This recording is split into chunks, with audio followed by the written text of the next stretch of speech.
புதியுக சொந்தங்கள் அனைவருக்கும் அன்பான காலை வணக்கங்கள். தித்திக்கும் இந்த திங்கட்கிழமை காலை பொழுதில் உங்கள் அனைவரையும் உங்கள் இல்லத்தின் வரவேற்பறைக்கே வந்து சந்திப்பதில் மிக்க மகிழ்ச்சி. இது நேரம் நல்ல நேரம் நிகழ்ச்சி. பகல் வெல்லும் கூகையை காகை, இகழ் வெல்லும் வேந்தற்கு வேண்டும் பொழுது. அரசனே ஆனாலும் நல்ல நேரம் அறிந்து செயல்பட்டால்தான் வெற்றி நிச்சயம் என்கிறார் வள்ளுவர் பெருந்தகை. அத்தகைய நல்ல நேரத்தை ஆராய்ந்து உங்களுக்கு அளித்து உங்கள் வாழ்வின் அடுத்த கட்ட முயற்சிக்கும் மகிழ்ச்சிக்கும் வித்திடுவது ஒன்றே நேரம் நல்ல நேரம் நிகழ்ச்சியின் முக்கிய நோக்கம். இன்றைய நிகழ்ச்சியில் ஆதிகால பரிகாரங்களை பயன்படுத்தி வாழ்வில் வெற்றி பெறுவது எப்படி என்பது குறித்த பல சுவாரஸ்யமான தகவல்களை நம்முடன் பகிர்ந்து கொள்வதற்காகவும் உங்களுடைய கேள்விகளுக்கும் சந்தேகங்களுக்கும் விளக்கம் அளிப்பதற்காகவுமே நம்முடைய அரங்கிற்கு வருகை தந்திருக்கிறார் பாரம்பரிய திருவள்ளுவர் குல வம்சாவழி உதித்த பிரசன்ன ஜோதிட ஞானி டாக்டர் சுபம் மாரிமுத்து ஐயா அவர்கள். வாங்க அவரை வரவேற்போம். வணக்கம் ஐயா, நல்லா இருக்கீங்களா? நல்லா இருக்கிறேங்கம்மா. அனைவருக்கும் வணக்கம். பாரம்பரிய திருவள்ளுவர் குல வம்சம் பிரசன்ன ஜோதிடர் சுபம் மாரிமுத்து திருப்பூரிலிருந்து இந்த பதிவு உங்களுக்காக. அம்மா ஐயா, அதாவது சென்ற வாரம் நம்ம அஸ்வினி நட்சத்திரத்தினுடைய குணநலன்கள், அவங்களுடைய எப்படிலாம் அவங்களுக்கு நல்லது நடக்கும் வாழ்க்கையில், திருமண வாழ்க்கை எப்படி இருக்கும், எல்லாத்த பற்றியும் நம்ம பேசணும் ஐயா. அதில் நேயர்களிடையே மிகுந்த வரவேற்பு இருந்ததுன்னே சொல்லலாம். அதாவது நட்சத்திரங்கள் மனித வடிவில் தான் இந்த பூமியில் உலாவி நல்லது பண்ணுறாங்க அப்படின்னே சொல்லலாம் ஐயா. ஒவ்வொரு நட்சத்திரங்களும் அந்த வரிசையில் இன்றைக்கு பரணி நட்சத்திரம் குறித்து அவங்களுடைய குணநலன்கள் எப்படி இருக்கும், அவங்களுடைய வாழ்க்கை எப்படி இருக்கும் தெரிஞ்சுக்கலாம். ரொம்ப சந்தோஷமா. அதாவது எப்படின்னு கேட்டிங்கன்னா, இன்றைக்கி பரணி நட்சத்திரம். இந்த பரணி நட்சத்திரத்தில் ஒருவர் பிறந்தாங்க அப்படின்னு சொன்னால், அசுபதி நட்சத்திரம் முதல் நட்சத்திரம், அதுக்கு ரெண்டாவது நட்சத்திரம் தான் பரணி நட்சத்திரம். அப்போது இந்த பரணி நட்சத்திரத்தினுடைய ரெண்டாவது நட்சத்திரம் யாராவது ஒருத்தர் பரணி நட்சத்திரத்தில் அவங்க பிறந்திருந்தாங்கன்னா அவங்க சுக்கிரன் திசையில் தான் பிறந்திருப்பாங்க. இப்போவே உங்கள் ஜாதகத்தை எடுத்து பாருங்கள். அந்த பரணி நட்சத்திரத்தில் யார் ஒருவர் பிறந்திருந்தாலும் அந்த சுக்கிரன் திசையில் இருப்பு எவ்வளவோ அந்த திசையிலேருந்து தான் அவங்க காலம் தொடங்கியிருக்கும். அப்போ இந்த பரணி என்பது சுக்கிரனுடைய ஆதிக்கம்.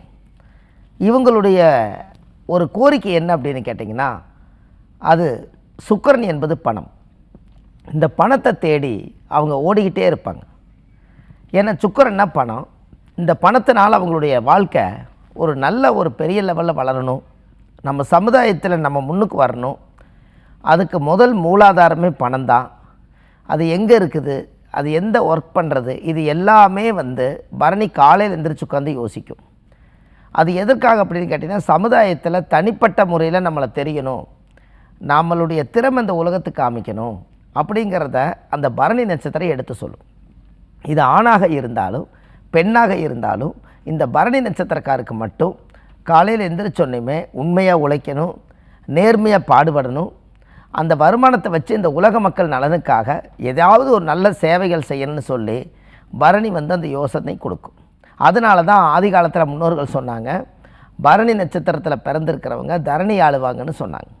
இந்த தரணி ஆளுவாங்கங்கிறது என்ன அப்படின்னா, தரணின்னு இந்த உலக தேசம், இந்த உலக தேசமே பார்வேந்தன் யோகம் அடையணும், என்னை பற்றி எல்லா மக்களுக்கும் முன்னாடி கொண்டு போய் சேர்த்தணும் அப்படிங்கிற திறமையை அவங்க அதை கரெக்டாக அவங்களுடைய வழி நடத்துவாங்க.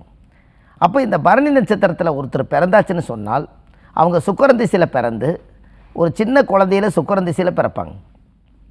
அதுக்கு அடுத்து சூரியன் திசை ஒரு 6 வருஷம் அவங்களுக்கு வரும். சந்திரன் திசையிலும் செவ்வாய் திசை வரும்போது அவங்களுடைய கல்யாண வாழ்க்கை ஆரம்பிக்கும். அதுக்கப்புறம் தான் அவங்களுடைய தொழில், எதிர்காலம், இது எல்லாமே அந்த சந்திரன் திசை செவ்வாய் திசைக்கு அப்புறம்தான் அவங்களுக்கு நிலையான தொழில், நிலையான வாழ்க்கை அமையும். அது வரைக்கும் பார்த்திங்கன்னா அவங்க எங்கே பிறந்திருக்கிறாங்க, பிறந்தது ஒரு இடம், வளர்ந்தது ஒரு இடம், இருக்கிறது ஒரு இடமா இருக்கும். பரணி நட்சத்திரம் மேசராசி குறிக்கும். இந்த மேசத்தில் 3 நட்சத்திரத்தில் அசுபதி நட்சத்திரத்துக்கு 2வது நட்சத்திரம் அது. அப்போது இந்த பரணி நட்சத்திரத்துக்கு முன்னோர்கள் அந்த காலத்தில் என்ன பண்ணியிருக்காங்கன்னா, இருக்கிற திசையிலேயே பெரிய திசை எதுன்னு கேட்டிங்கன்னா சுக்கிரன் திசை தான். பாருங்கள், சூரியன் திசை 6 வருஷம், சந்திரன் திசை 10 வருஷம், செவ்வாய் திசை 7 வருஷம், ராகு திசை 18 வருஷம், குரு திசை 16 வருஷம், அதுக்கு அடுத்தது சனி மகா திசை 19 வருஷம், புதன் திசை 17 வருஷம், கேது திசை 7 வருஷம், சுக்கிரன் திசை மட்டும் 20 வருஷம். அப்போது இந்த திசையிலேயே அதிகமான கால அளவை எடுத்துக்கிட்டது சுக்கிரன் திசை தான். அதனால தான் பணமும் அதிகமாக சம்பாதிக்கணும், இந்த வாழ்க்கையிலே நம்ம வந்து சுகபோகமாக வாழணும்னு நினைக்கக்கூடிய நட்சத்திரம் அந்த பரணி நட்சத்திரம். அவங்க இருக்கிற இடத்துல பார்த்தீங்கன்னா ரொம்ப சுத்தபத்தமாக இருக்கும்னு ஆசைப்படுவாங்க. இருக்கிற இடம், தூங்குகிற இடம், அவங்க போடுற ட்ரெஸ்ஸு, அவங்க பழகிற பழக்க வழக்கங்கள் எல்லாமே பார்த்திங்கன்னா ரொம்ப பரிசுத்தமாக இருக்கணும் அப்படிங்கிற எண்ணங்கள் அதிகமாக இருக்கும். அவங்க இந்த வாசனை திரவியமெல்லாம் அதிகமாக யூஸ் பண்ணுறது, இந்த மாதிரி எடுத்த காரியங்களில் வெற்றி அடைஞ்சிடணும்னு நினைக்கிறது, மேச ராசியாக இருக்கிறனால எந்த இடத்துலையும் நம்மளுக்கு ஒரு முதலிடத்தில் முக்கியத்துவம் கொடுக்கும்னு நினைக்கிறது, இப்படியெல்லாம் இந்த பரணி நட்சத்திரம் தன்னை அறிஞ்சு இந்த உலக மக்களுக்காகவும் அவங்களுக்காகவும் வாழ்ந்து கொண்டே இருப்பாங்க.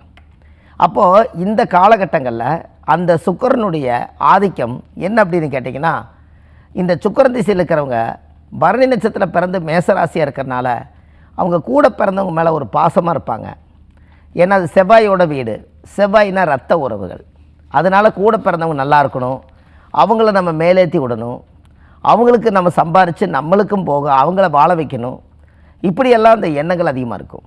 அவங்களுக்கு இந்த இசை மேலே ரொம்ப பிரியமாக இருக்கும். ஏன்னா அது சுக்கிரனுடைய ஆதிக்கம்.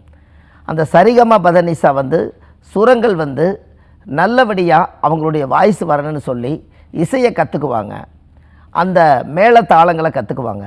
இசை, நடனம், நாட்டியம், கலை, பரதம், ஆதி காலத்தில் முன்னோர்கள் எந்தெந்த ஒரு இசையை கற்றுக்கிட்டாங்களோ அதையெல்லாம் இவங்க முழுமையாக கற்றுக்கிட்டு அவங்களோடவே பாடுவாங்க. வீட்டில் எப்போ ஒரு பாட்டு சத்தம் கேட்கணும்னு நினைப்பாங்க.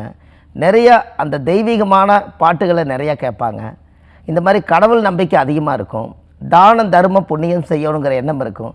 இப்படியெல்லாம் பரணி நட்சத்திரக்காருக்கு அந்த கேரக்டரோடவே அவங்க பிறந்திருப்பாங்க பாருங்கள். இதெல்லாம் எப்படின்னு கேட்டிங்கன்னா, வாழ்க்கையில் ஒரு பெரிய ஒரு மாற்றம் என்னென்னு கேட்டிங்கன்னா, இவங்க வாழ்க்கையில் பிறந்தது கர்ப்பகால திசைன்னு ஒன்று இருக்குது. இந்த கர்ப்பகால திசைங்கிறது எப்பவுமே பரணி நட்சத்திரம் யார் ஒருவர் பிறந்தாலும் அவங்க சுக்கிரன் திசை, அதாவது வந்து சுக்கிரன் திசையில் பிறந்ததுனால வாழ்க்கையில் தாயுடைய கர்ப்ப வாசனையோடு பிறந்து இப்போ கரண்ட்டில் ஏதோ ஒரு திசையில் அவங்க வாழ்ந்துட்டுருப்பாங்க. ஆனால் கர்ப்ப வாசனை அவங்களுக்கு என்ன திசைன்னு கேட்டிங்கன்னா, இந்த சுக்கிரன் திசை கும்பகோணத்தில் கஞ்சனூரில் சுக்கிர பகவான் கோயில் இருக்குது. அந்த கோவிலுக்கு வெள்ளிக்கிழமை அன்னைக்கு போய் சாமிக்கு தேங்காய் பழம் மாலை கல்கண்டு வாங்கி அர்ச்சனை பண்ணி உங்கள் ஜாதகத்தை கொண்டு போய் வச்சு முதல் தாயுடைய கர்ப்பத்தில் இருந்து, நான் இந்த சுக்கிரன் திசையில் பிறந்ததுனால சுக்கிர பகவானே எனக்கு மூல தாய் வீடே எனக்கு இதுதான், உங்களோட மண்ணை நான் வந்து மிதிச்சிட்டேன், இதில் இருந்தாவது என்னுடைய வாழ்க்கை வந்து நல்லா இருக்கணும்னு சொல்லி நீங்கள் ஒரு முறை போய் அந்த வாழ்க்கையில் அந்த சுக்கிரனுடைய கோவிலில் போய் காலெடுத்து வச்சு சாயம்பிட்டு வந்தீங்கன்னா உங்கள் வாழ்க்கை அசுர வளர்ச்சிக்கு வரும். அருமையான விளக்கம் சார். ஒரு நேயர்கிட்ட பேசலாம். வணக்கம், நேரம் நல்ல நேரம். யார் பேசுறீங்க? கேரள நின்று பேசுறேம்மா. நல்லதுமா. யாருக்காகமா கேட்க போறீங்க? எனக்காக. என் பேரு சோமவல்லி. ஓகேம்மா, ஓகேம்மா. என்ன கேள்விமா? நட்சத்திரம், கன்னி ராசி. வேற ஒண்ணுமே எனக்கு தெரியாது. சரி, அதனால என்ன கேள்வி? ஒரு டெய்லரிங் ஷாப் வச்சிருக்கிறாங்க. அது பின்ன ஃபேன்சி ஐட்டங்களு, பின்ன துணி எல்லாமே போட்டிருக்கா. அதுல தொழில் சம்பந்தமா கேட்கணும் இல்லைங்களாமா? ஆமா. ஓகேம்மா, ஓகேம்மா. நீங்க ஐயா கிட்ட பேசலாம். அம்மா வணக்கங்கம்மா. வணக்கம் சார். வணக்கம் சார். வணக்கங்கம்மா. ரொம்ப நாளா நான் ட்ரை பண்ணிட்டே இருக்குது, எனக்கு கிடைக்கல. நான் கேரள நின்று பேசுறாங்க. ரொம்ப சந்தோஷங்கம்மா. அதாவது உத்தர நட்சத்திரத்தில் கன்னி ராசியில் பிறந்திருக்காங்க பாருங்கள். 27 நட்சத்திரத்தில் உத்தர நட்சத்திரத்தில் ஒருத்தர் பிறந்தாங்கன்னா அவங்க உத்தரவாதம் கொடுத்தா அவங்க அந்த வார்த்தையை காப்பாற்றுவாங்களாம். இதெல்லாம் ஆதி காலத்தில் முன்னோர்கள் சொன்ன விதங்கள். உத்தர நட்சத்திரம் என்றைக்குமே ஐயப்பன் பிறந்த நட்சத்திரம். இவங்க காலையில் பெண்ணாக இருந்தாலும் ஆணாக இருந்தாலும் சபரிமலை போய்த்தான் நம்ம ஐயப்பனை கும்பிடுறதுங்கிறது கிடையாது. நம்ம ஊருக்கு இருக்கக்கூடிய ஐயப்பனுக்கு சாமிக்கு வந்து தேங்காய் பழம் மாலை கல்கண்டு வாங்கி அர்ச்சனை பண்ணி, உத்தர நட்சத்திரத்தில் பிறந்திருக்கிறனால உத்தரத்தினுடைய கனி என்ன அப்படின்னு கேட்டிங்கன்னா மாதுளாம்பழம். இந்த மாதுளாம்பழம் 3 கனி வாங்கி ஒரு கனியை ஐயப்பனுக்கு வச்சுட்டு ஒரு கனியை தர்மம் பண்ணிவிட்டு ஒரு கனியை நீங்கள் வாங்கி சாப்பிட்டுட்டு வந்தால் உங்களுக்கு அன்னையிலிருந்து உங்களுடைய தொழில் வளர்ச்சி நல்லாயிருக்கும். ஐயப்பனே உங்களுடைய வாழ்க்கையில் ஒரு பெரிய உறுதுணையாக இருந்து உங்கள் தொழிலை நல்லா வழி நடத்துவார். நன்றிங்கம்மா. ஐயா, அருமையாக சொல்லியிருந்தீங்க. அதாவது வந்து அவங்களுடைய குணநலன்கள்லாம் எப்படி இருக்கும், என்னென்ன நல்லது அப்படின்னு சொல்லியிருந்தீங்க. அடுத்ததான் வந்து அடுத்த பருவம் பார்க்க போனோம்னா திருமணம்.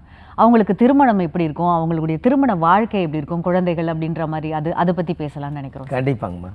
அதாவது அவங்க பரணி நட்சத்திரத்தை பிறந்துக்கிறவங்களுக்கு அது திருமண வாழ்க்கையை அமைஞ்சதுக்கப்புறம் தான் அவங்க வாழ்க்கையில் முன்னேற்றமே இருக்கும். ஏன் அப்படின்னு கேட்டிங்கன்னா 25 வயசுலேருந்து 30 வயசுக்குள்ளே ஒருத்தருக்கு திருமணம் நடக்குது. இந்த திருமணம் நடக்கும்போது பரணி நட்சத்திரம் என்பது அசுவனி என்பது முதல் நட்சத்திரம்னா 2வது நட்சத்திரம் வந்து பரணி நட்சத்திரமாக வரும். இந்த 2வது நட்சத்திரம் ப்ளஸ் 2வது குடும்பங்கிறது 2ஆம் இடம் தான் குடும்பம். அதனால் அவங்களுக்கு திருமணமாகி குடும்பஸ்தர் ஆனதுக்கப்புறம் தான் அவங்களுக்கு மதிப்பு, பேர், புகழ் எல்லாமே வரும். அவங்களுடைய மக்களுக்காக என்ன பண்ணுவாங்க அப்படின்னு கேட்டிங்கன்னா, எல்லா இடத்துலையுமே ஒரு பெரிய பெரிய தொழில் பண்ணி நல்ல ஒரு அசுர வளர்ச்சிக்கு வரணுங்கிற எண்ணம் பெருசாக வச்சுருக்கிறதே அவங்க தான். இந்த பரணி நட்சத்திரம் பார்த்திங்கன்னா அவங்களுடைய கேரக்டர் பாருங்கள், சீக்கிரமாக ஒரு கூட்டத்தை சேர்த்திடுவாங்க. ஏன் அப்படின்னா அவங்க கூட்டமாக இருக்கிற இடத்துல தான் அவங்க அதிகமாக இருப்பாங்க. அது எதனால்? இந்த கூட்டத்தை பெரிய அளவுக்கு சேர்த்துறதே ஒரு பெரிய பெரிய மாநாடு, பெரிய பெரிய ஆன்மீக பயணங்கள், பெரிய பெரிய டூரிஸ்ட் பிளேஸு, ஒரு பஸ்ஸில் ட்ராவல் பண்ணுறது, இப்படி எல்லாமே பார்த்திங்கன்னா சீக்கிரமாக ஒரு கூட்டத்தை சேர்த்துவாங்க. இந்த கூட்டத்தை சேர்த்துறது பரணி நட்சத்திரக்காரர்களுக்கு பெரிய அபூர்வம். ஆனால் சீக்கிரமாக சேர்த்திடுவாங்க. அவங்களுக்கு மட்டும் சீக்கிரமாக சேரும். அது என்ன காரணம் அப்படின்னு கேட்டிங்கன்னா, பஞ்சாங்கத்தில் போய் பார்த்திங்கன்னா பரணி நட்சத்திரத்துக்கு காகம் என்று வரும். எல்லாத்துக்கும் ஒன்று வரும், பரணிக்கு மட்டும் காகம்னு வரும். காக்கா தான். இந்த காக்கா என்றைக்குமே பாருங்கள் தனியாக போய் இருக்காது. இந்த காக்காயுடைய குணமே பார்த்திங்கன்னா ஒரு 10 30 காக்கா, 40 காக்கா, 50 காக்கா, 100 காக்கா இருக்கும். இந்த காகம் இருக்கிற இடத்துல ஒரு பெரிய கூட்டமாக இருப்பாங்க. அதில் போய் நீங்கள் ஒரு சாப்பாடு வச்சிங்கன்னா தனியாக போய் ஒரு காக்கா இருந்து இறைய எடுக்காது. அவங்க சாதி சனத்தை எல்லாத்தையும் கூட்டிகிட்டு வந்து எல்லோரும் சாப்பிட்லாமான்னு ஒரு முடிவெடுத்து அவங்களுக்குள்ள ஒரு சாடமாட பேசித்தான் அந்த சாப்பாடை உணவை எடுக்கும்.